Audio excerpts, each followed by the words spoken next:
really there's two kinds of anger that we're facing in the world right now. Because not all anger is bad. There's actually a very loving type of anger.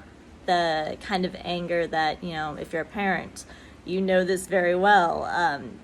I don't know how, but kids can make you furious and you will still love them all the more so for it.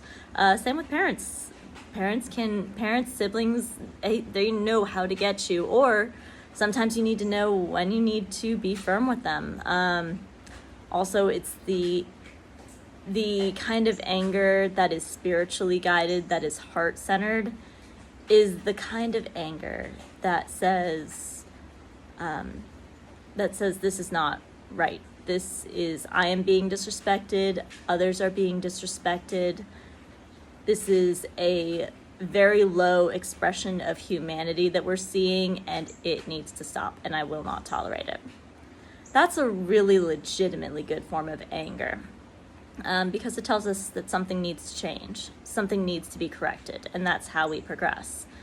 But then there's the other kind of anger that we're seeing out in the world, which is a little bit more ego, a little bit more fear-driven. And that is the kind of anger it's a little more petulant, it's a little more pissy. And it's the kind of anger that makes us scream at the server for getting our order out too late, or the kind of anger that says, well, this is horrible, what's going on? Somebody needs to do something. It ain't gonna be me, but somebody needs to do something. And that's kind of where, that one's more fear-driven. And that one's the one that I really, whenever I'm doing my videos, that's the one I'm always trying to address, because there's a lot going on in the world right now that you have every right to feel anger about. But my question is, what are you going to do about it? I think that's another key defining differentiation. That spiritually guided anger, where you're seeing that something needs to change and you're feeling like something needs to change, the next step is, unfortunately, you got to do something about it. Now, does that mean you have to go off and join politics or join some world organization to do? No. A lot of us aren't like that. A lot of us empaths, we work on an interpersonal level. We don't work on a grand scale. And if you work on a grand scale, then yes, what the hell are you doing sitting down right now? Go do something. Go fix it if you're feeling that anger. Go for it. But, some of us empathic types, some of us are just angry that there's so much anger in the world. All the angry people are killing our buzz because we feel it. And that one's actually something we can fix. So that still falls under a very spiritual anger. If you are picking up on the collective anger, if you're just furious that the world is so hateful right now, or it seems so hateful, then go out and be nice. Go out. Tell the cashier you like their hair. If you notice they've gotten their nails done, tell them that. Go tell your loved one how much you appreciate them. Call a random friend. That is all really easy stuff that you can actually do something to transmute that anger. And again, that's something that when you do something about a spiritual anger, that also transmutes it into love. And if you're feeling that really kind of pissy, petulant, I just hate the world and everything is just, go ahead and feel that for a minute, but don't get stuck in it. Don't wallow in it. And let me tell you, the media, politicians, political figures, like public figures, all are loving getting you this pissed off. They're loving it because it takes the focus off of them.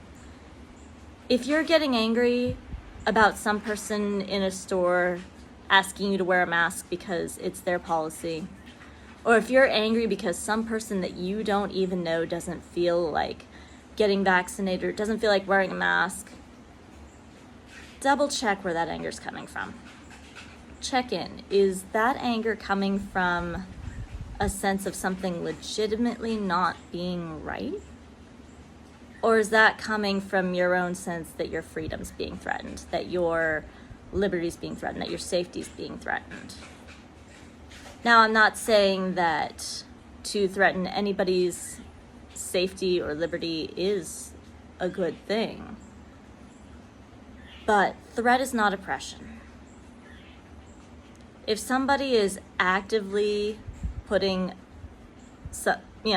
if somebody's actively strapping you down and tying a mask to your face, yes, that is big restriction of your liberty. But if it's a kid who's got no other choice because his boss is telling him and their corporation is telling them that masks are back in, does it really help the world for you to yell at that poor kid who had nothing to do with the decision whatsoever? Does it? So if you're feeling that kind of anger, if you're feeling that kind of threatened from the world around you, that is where we all can look in at ourselves and say, okay, what am I afraid of here? Okay, what am I really angry about? If we dig and dig and dig and dig to get to the root of that anger, which is always a fear, then we've got a shot. Then we can see it. Admitting it is the first step. And then from there, maybe we don't have to yell at that kid. Maybe we don't have to come in and come home from work pissy and bringing that negative energy into our homes. Maybe we don't have to lash out at the people who love us, who just want the best for us. So when you're feeling angry, just check in. Allow yourself to feel it, sure. And if you're feeling a spiritual-based anger, go out and do something about it. That is the call. That anger is there for you to do something about it. And if you're feeling the other kind of anger, also do something about it. Avoid going back into the muck. Don't turn on the news. Don't go looking for things to make you more angry, to like settle into this stew of grossness.